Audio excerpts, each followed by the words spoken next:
Habla el doctor Fernando Antonio Rodríguez Salgado. Tengo el gusto de estar con ustedes para hablar de un tema muy interesante. Es muy frustrante cuando el clínico hace un diagnóstico en el consultorio y inicia un tratamiento y este tratamiento no da el resultado que esperamos con nuestros pacientes. Y de esto les voy a hablar hoy. La enfermedad por reflujo gastroesofágico pues tiene muchos matices, ¿sí? Y sabemos que es la condición que se desarrolla cuando el reflujo del contenido gástrico ocasiona síntomas molestos y o complicaciones. Tenemos muchas formas de presentación, ¿sí? Y sigue siendo un desafío para el médico. Se asocia a una gama de síntomas típicos y atípicos y es una de las enfermedades crónicas más prevalentes en el mundo. La comprensión de su fisiopatología es fundamental y es de fundamental importancia para el uso racional de métodos diagnósticos y tratamientos adecuados. Y aquí tenemos todas las variedades que se puede presentar en esta enfermedad. Es muy sui generis, ¿no? La enfermedad por reflujo erosivo, que es frecuente, aunque no es la más frecuente, son pacientes que al realizarles una endoscopía vamos a encontrar rupturas en la mucosa esofágica y esto es ocasionado por el reflujo. Pero existe la más frecuente, que es la enfermedad de reflujo no erosiva o el famoso ERNE o ERGE verdadero, ¿no? Pacientes con síntomas típicos de reflujo, endoscopía superior negativa y con un monitoreo de esofágico de pH impedancia con exposición anormal al ácido. Esta es la más frecuente. Pero tenemos otras variedades que no necesariamente tienen que ser reflujo básicamente, ¿no? El esófago hipersensible al ácido son pacientes con endoscopía superior negativa, o sea, que el esófago es completamente normal, con monitoreo esofágico de pH impedancia con exposición normal al ácido, o sea que tienen un reflujo fisiológico, pero que cuando existe este reflujo fisiológico y al oprimir el botón que tiene el equipo de pHmetría e impedancia, se asocia a síntomas de reflujo ácido. Son esófagos que son muy sensibles al ácido y que el paciente lo manifiesta con molestias. El esófago hipersensible no ácido son pacientes con endoscopía superior negativa, o sea, no hay erosiones, con monitoreo esofágico de pH impedancia con exposición normal al ácido y asociación de síntomas a no reflujo ácido positiva. Y la famosa pirosis funcional, que son pacientes con endoscopía también negativa, con monitoreo de esofágico de pH impedancia con exposición normal al ácido y asociación de síntomas a cualquier tipo de reflujo negativo. O sea que estos pacientes no tienen un reflujo como tal, pero manifiestan síntomas de reflujo. Como ven, hay una gran gama de problemas aquí que tenemos que diagnosticar con certeza para dar un tratamiento adecuado. Vamos a hablar de los síntomas característicos de la enfermedad por reflujo gastroesofágico.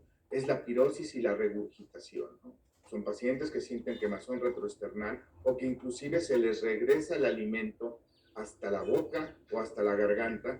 Y cuando la pirosis es el síntoma principal, se tiene una especificidad del 89% y una sensibilidad del 38%. La prevalencia varía entre un 75 y un 98%. La prevalencia de regurgitación es del 48 al 91% del diagnóstico. Como vemos, es un diagnóstico total y absolutamente clínico. La regurgitación no es un criterio objetivo de respuesta terapéutica. ¿Por qué? Porque hay que recordar que el tratamiento de la enfermedad por reflujo es un tratamiento a base de inhibir la secreción de ácido. Pero cuando regresa el contenido gástrico al esófago puede ser no ácido y el paciente va a referir que tiene regurgitación del contenido gástrico sin que tenga gran molestia porque ya no es ácido al dar tratamiento. La sensibilidad de la pirosis y de la regurgitación para predecir esofagitis puede ir del 30 al 76% y la especificidad puede ir del 62 al 96%.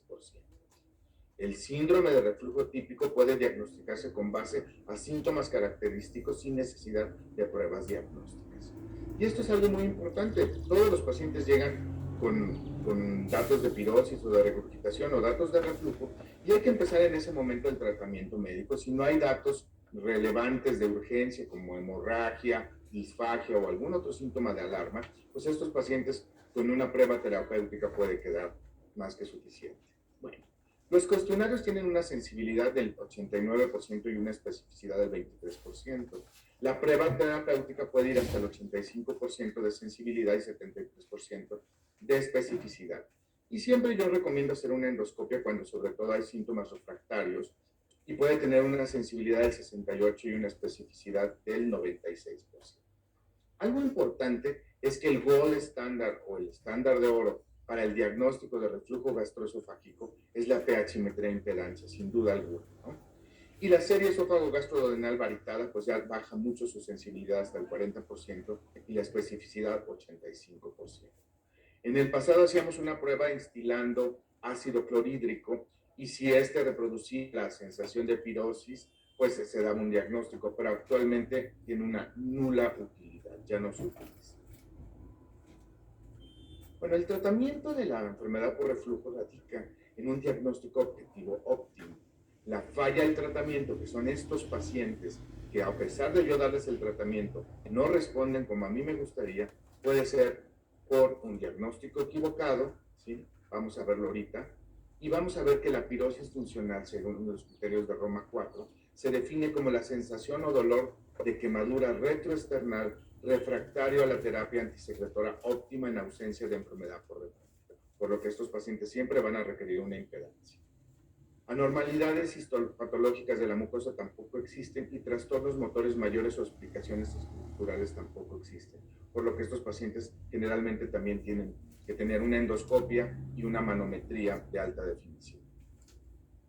Y los criterios deben incluir lo siguiente: dolor o malestar quemante retroesternal con respuesta no satisfactoria al inhibidor de bomba 2 veces al día, ausencia de evidencia de enfermedad por reflujo gastroesofágico, endoscopía normal, mucosas sin erosiones y biopsias esofágicas normales donde se descarte esofagitis eosinofílica o esofagitis microscópica.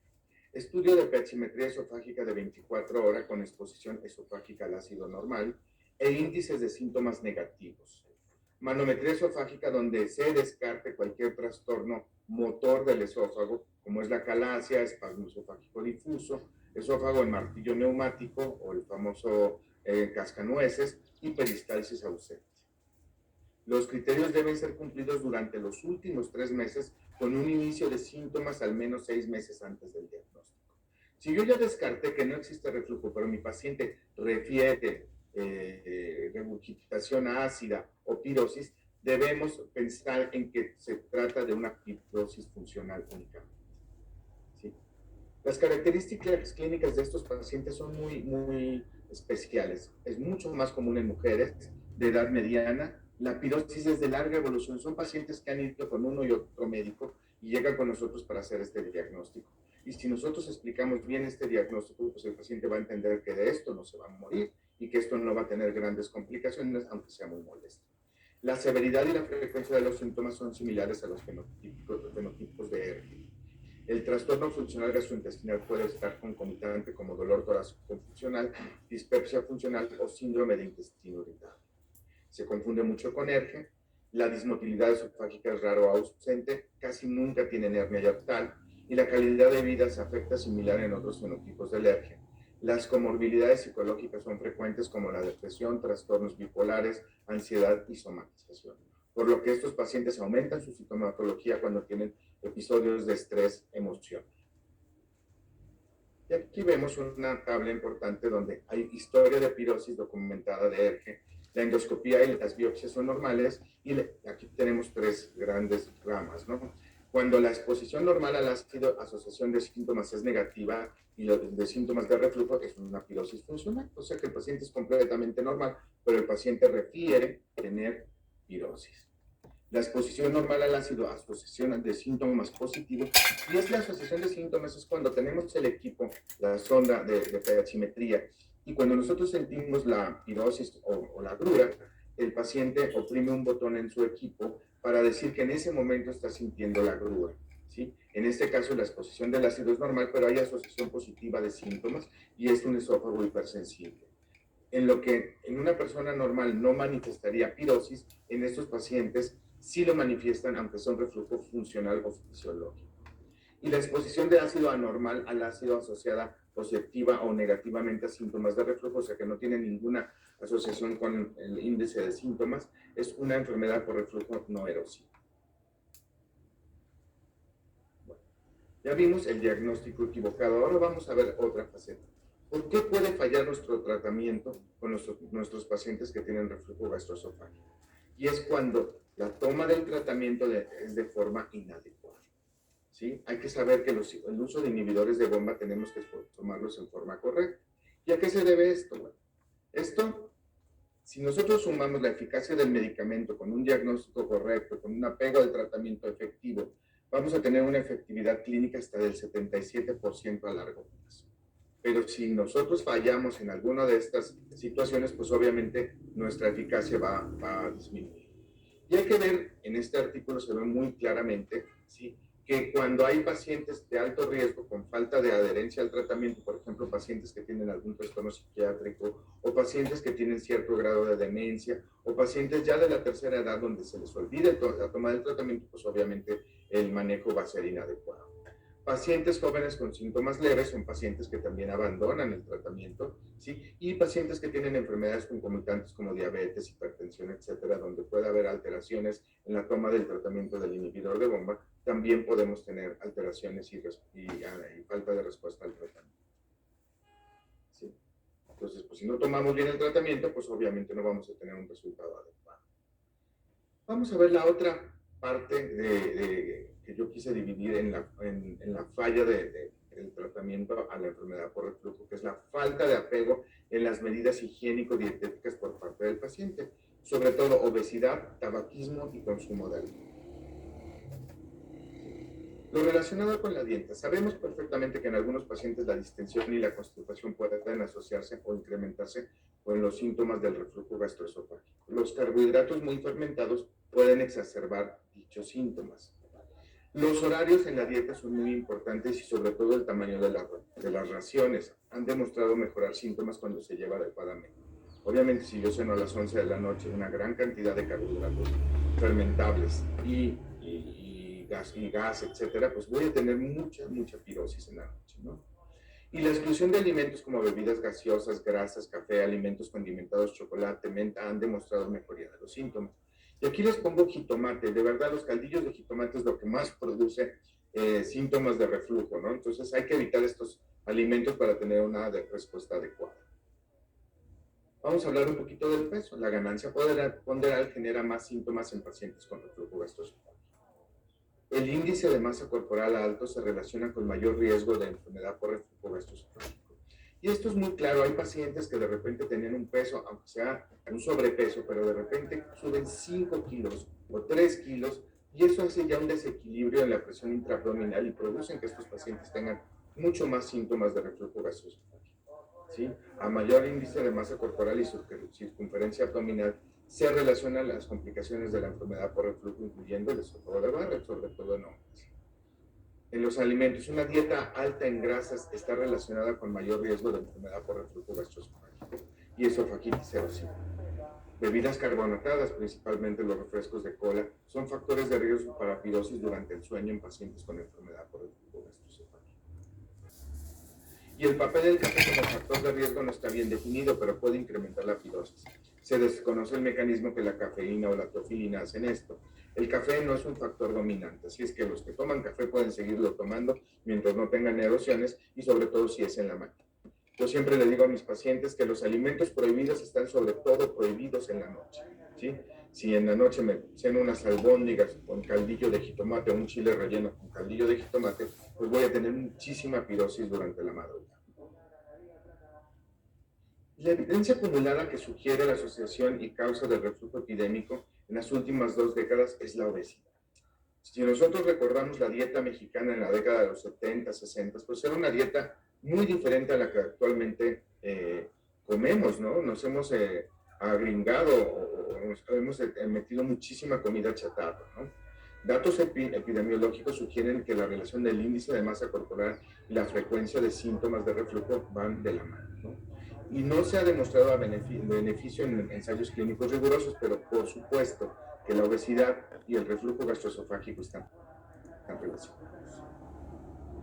Y aquí tenemos, pues, todos los factores de riesgo, como es el alcohol, el tabaco, la obesidad, ¿sí? Y algunos factores de riesgo, como el Helicobacter pylori, que es mínimo, eso no tiene una relación directa con la enfermedad por reflujo gastroesofágico. pero sí con la dispepsia funcional y otros trastornos funcionales. Pero el helicobacter y el reflujo no tienen absolutamente nada que ver, o por lo menos no se ha demostrado hasta el momento. Bajar de peso es solo una medida razonable que puede prevenir la necesidad de continuar una terapia de supresión de ácido prolongado o inclusive una cirugía. Muchos de mis pacientes que llegan al consultorio llegan con muchísimo reflujo gastroesofágico, pero con un sobrepeso importante. Estos pacientes no son candidatos a cirugía. Lo primero que tenemos que hacer es llevarlos a un peso adecuado, por lo menos que bajen considerablemente de peso, y después revalorar si son candidatos a una cirugía, ¿sí? La obesidad sí es un factor de riesgo para el esófago de Barrett y después para el adenocarcinoma esofágico, ¿no? En un mínimo porcentaje, pero por supuesto que sí. Y vamos a hablar un poquito del alcohol. El papel del consumo del alcohol como factor de riesgo para enfermedad por reflujo no es claro, aunque se sabe que la exposición a largo plazo puede tener asociación de progresión de malignidad esofágica. Obviamente sabemos que algo que ocasione inflamación crónica en cualquier órgano o en cualquier epitelio puede predisponer el cáncer, ¿no? Y el tabaquismo es lo mismo. El papel del tabaquismo es igualmente inespecífico como factor de riesgo, pero sí tiene correlación sobre todo con el esófago de Barrett y con alteraciones en el epitelio esofágico. Aquí tenemos lo que ocasiona todo lo que nos produce pirosis o regurgitaciones ácidas, ¿no? Reducción en la presión del esfínter esofágico inferior, incremento en la producción del ácido clorhídrico, disminución de la motilidad gástrica, o sea, una disminución en el vaciamiento gástrico, disminución del pH intraesofágico e incremento en el gradiente de la presión toracoabdominal. Entonces, si nosotros tratamos de evitar esto, nuestros pacientes van a mejorar en forma importante. El éxito del tratamiento de la enfermedad por reflujo gastroesofágico radica en un diagnóstico objetivo óptimo. Bueno, existe otra patología que se puede confundir mucho con la enfermedad por reflujo gastroesofágico. Y no solamente se puede confundir, sino que se puede traslapar. Podemos tener enfermedad por reflujo gastroesofágico y dispepsia funcional. Vamos a definir, según los criterios de Roma 4, qué es la dispepsia funcional. Es la presencia de síntomas originados en la región gastroduodenal en ausencia de cualquier enfermedad orgánica, sistémica o metabólica que pudiera explicar dichos síntomas.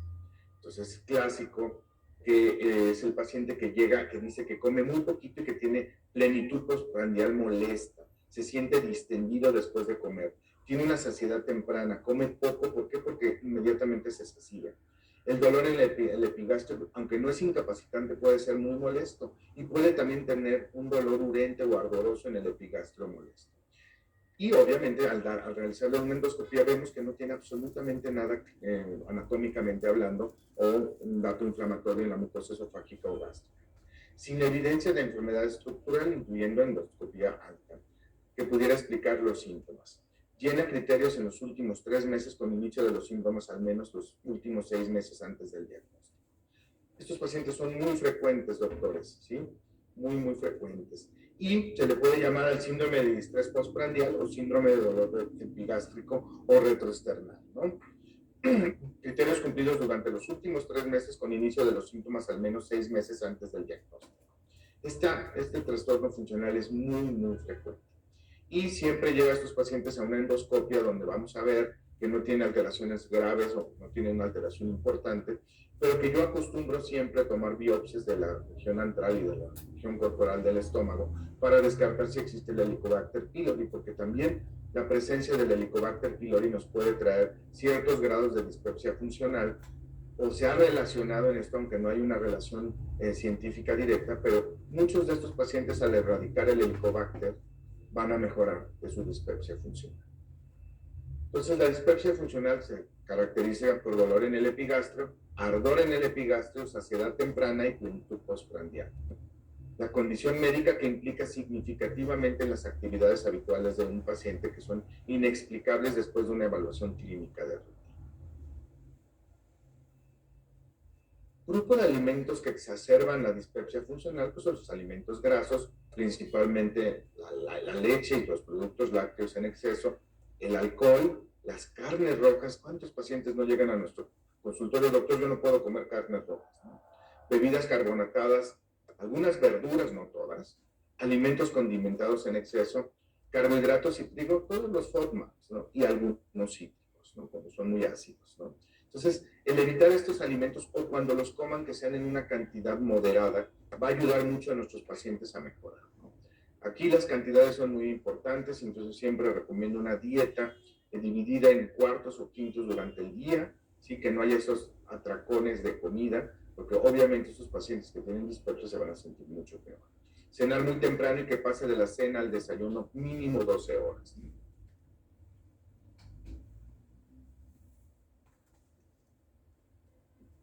Bueno, el ERG y la dispepsia funcional son trastornos frecuentes en la comunidad. La enfermedad por reflujo y la dispepsia funcional y otros trastornos funcionales pueden traslaparse en sintomatologías en un mismo individuo. O sea, podemos tener un paciente que tiene enfermedad por reflujo, que tiene dispepsia funcional y que tiene síndrome de intestino irritable. Entonces, ya es un conjunto de síntomas y es donde el clínico debe tener un arte para tratar a estos pacientes. Afortunadamente, la mayoría se tratan con las mismas dietas o dietas similares y sobre todo podemos utilizar medicamentos que tengan doble acción para mejorar los síntomas, ¿no? Diversos factores fisiopatológicos son comunes en la enfermedad por reflujo y en la dispepsia funcional. Pocos estudios se han enfocado en estudiar ambos desórdenes en conjunto y puede tener efectos importantes en las respuestas terapéuticas.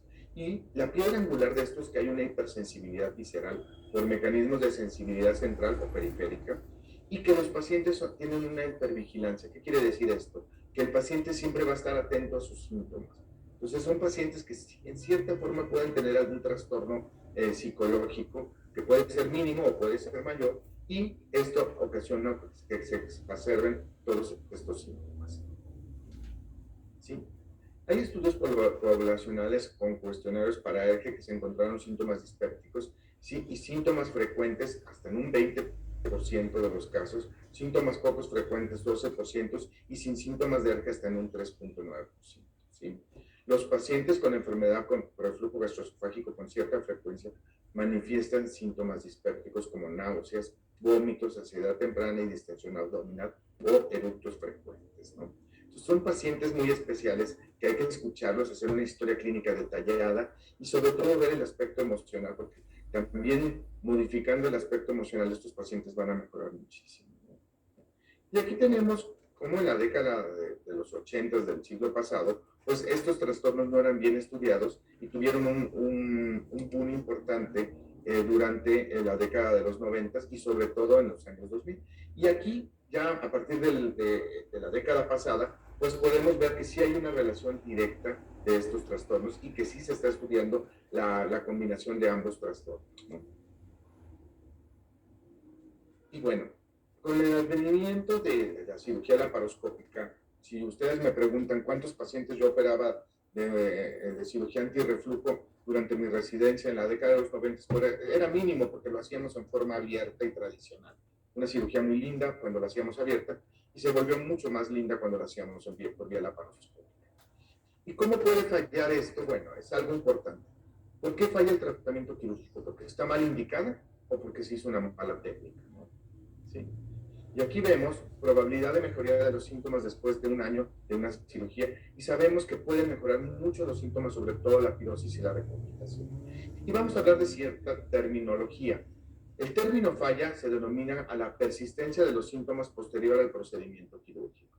El término disfunción se utiliza cuando los pacientes inicialmente manifiestan un control de síntomas y posteriormente los síntomas reaparecen. Y el término de complicación se refiere a la presencia o empeoramiento de los síntomas o la aparición de síntomas o situaciones clínicas que no existían antes de la cirugía. Porque falla, disfunciona o se complica un paciente que se sometió a una cirugía antirreflujo, pues hay que ver por qué, ¿no? Aunque existen muchas respuestas, la mala selección de pacientes y o la mala técnica quirúrgica son las respuestas para esta pregunta. Por lo que cuando llevemos un paciente a una cirugía antirreflujo, debe ser un paciente muy seleccionado, debe ser nuestra última opción, siempre, siempre la última opción, y totalmente corroborado por métodos clínicos y diagnósticos, que es un paciente que tiene una indicación precisa de cirugía. Y aquí tenemos algunas fotografías. Yo les quiero pasar este video de qué debe llevar una cirugía antirreflujo, que es algo que hacemos habitualmente todos los días. Aquí tenemos el hígado, el lóbulo izquierdo del hígado, aquí está el orificio, el hiato esofágico, cómo está todo el estómago, gran parte del cardias y del cuerpo gástrico prolapsado hacia el tórax. Aquí está el corazón y este es el diafragma. Entonces aquí estamos reduciendo la hernia, jalando el estómago para reducir la hernia y empezar nuestra disección aquí en la paz flácida del aumento menor, ¿no? Aquí estamos iniciando nuestra disección. Yo no uso dilatadores, lo único que uso es una sonda nasogástrica, en este caso orogástrica, gruesa, para guiarme. Y muchas veces en estos pacientes, cuando la cirugía es muy compleja, utilizo una endoscopía transoperatoria para ver qué estoy haciendo en forma adecuada. Durante la disección tengo que tener muchísimo cuidado con mis nervios vagos, de no llevármelos, porque entonces el paciente puede provocar una gastroparesis severa. Y ya que empiezo la disección adecuada, quito toda el saco herniario, porque pues toda hernia tiene un saco, ¿no? Empiezo a liberar todo para denudar mi hiato y mis crudas diafragmáticas para ver perfectamente bien el hiato, ¿no? Todo lo hago con disección Roma y uso bisturí armónico o bisturí bipolar, dependiendo del hospital donde esté. Puedo acomodar a ambos productos. Ya una vez que hice la ventana retroesternal, retroesofágica, tomo un Penrose para hacer la disección y miren qué bonito ya me quedó mi esófago bien denudado y ya pude reducir perfectamente la hernia y el estómago lo dejo en la parte intraabdominal. Aquí ya estoy cerrando y esto es algo importantísimo, doctores. Cerrar los pilares diafragmáticos, ¿sí?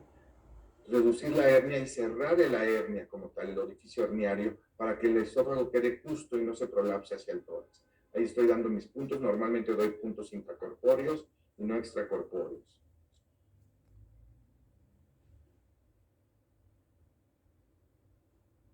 Como ven, doy mis puntos dentro del abdomen. Sí, yo digo que la diferencia entre la cirugía laparoscópica básica y avanzada mucho es el tórax. Con esta técnica que he ido depurando con el paso del tiempo, me ha ido muy bien con mis pacientes y sobre todo eligiéndolos adecuadamente. Síntomas postfunduplicatura, esofágicos y gástricos. Los esofágicos puede ser reflujo, pues está mal operado, o disfagia. La disfagia puede ser por una funduplicatura anormal o una funduplicatura normal. La funduplicatura normal puede estar apretada, torcida o laxa. Si yo cierro muy fuerte mis pilares diafragmáticos, puedo tener una estenosis crural, ¿sí? Una obstrucción estructural cuando se me tuerza el esófago o la funduplicatura, y cuando es laxa, pues lo que pasa es que se migra en forma intratorácica la funduplicatura. Y cuando tengo disfagia con una funduplicatura normal, puede ser por una patología esofágica no diagnosticada como esofagitis eosinofílica o algún trastorno motor, por lo que es de suma importancia a todo paciente que va a ser llevado a una cirugía antirreflujo tener una manometría de alta definición para saber cómo se mueve ese esófago, ¿sí? Y síntomas gástricos, dispepsia o gastroparesia, sobre todo si me llevé o lesioné los nervios vagos. Bueno, con el paso de los años se puede ver que esta funduplicatura va a ir perdiendo cierto grado de funcionalidad. Y después de 10, 15 años, sobre todo si el paciente ganó peso o ya tiene un sobrepeso importante, pues esta funduplicatura va a ir quitándole su eficacia, ¿no? Por lo que el paciente tiene que retomar otra vez la toma de inhibidores de bomba o de bloqueadores de los canales, de los receptores de histamina tipo 2, como es la famotilina, que es el único que está actualmente en el mercado. Algo importante es que los pacientes no pasan de la noche a la mañana a tener reflujo después de una cirugía. Es algo progresivo. Entonces, muchas veces cuando el paciente se cuida bien, pues va a tener cierto grado de reflujo después de 15 o 20 años, pero no va a regresar a su etapa inicial si el paciente se cuida bien y no ha tenido un sobrepeso. Pero sí hubo un aumento estadísticamente significativo en el consumo de medicamentos contra el reflujo durante un periodo de tiempo prolongado, ¿no?, en estos pacientes. Entonces, la cirugía tampoco es la panacea. Y esta diapositiva me encanta, o esta slide me gusta mucho, porque cómo fue subiendo la incidencia de cirugía antirreflujo, sobre todo en los años del 2008, 2009 de este estudio, pero cómo en la actualidad ha ido bajando. ¿Por qué? Por la eficacia que tienen los inhibidores de bomba y por el estudio adecuado de estos pacientes, ¿no? Ya no se opera tanto como en la década pasada. Algo importante en la comunicación que tengamos con nuestros pacientes es tener esto, un respeto por ellos siempre, ¿no? Usar un lenguaje coloquial. Nosotros tenemos que adaptarnos al nivel sociocultural de nuestros pacientes, ser muy empático con nuestros pacientes, dedicarles un tiempo importante en la historia clínica ¿sí? Ser muy éticos con ellos, tener un seguimiento importante. Yo muchas veces cuando me quedo preocupado en la cama, me acuerdo del paciente que viene tarde y le escribo. Afortunadamente ya los medios de comunicación son masivos, entonces podemos escribir para ver cómo va ese paciente. Y cuando se sale de nuestras manos y de nuestro conocimiento, tener un excelente equipo de trabajo, internistas, cardiólogos, anestesiólogos, endocrinólogos, etcétera, de nuestra confianza, para referirlo con otro especialista que va a ser un mejor o que se dedica más a lo que nosotros hacemos. Bueno, con esto doy por terminado, y algo importante es que el médico debe tener tres grandes partes en su vida personal. Una, la propia. Si nosotros estamos bien, vamos a estar muy bien en nuestro trabajo, que es algo también indispensable. Y siempre pensar en los amigos y en la familia. Si nosotros tenemos estos tres parámetros adecuados en nuestra vida, vamos a tener una vida plena, a pesar del estrés que puede ocasionar ser médico, ser cirujano o cualquier especialidad, ¿sí? Estoy a sus órdenes y espero sus preguntas en la sesión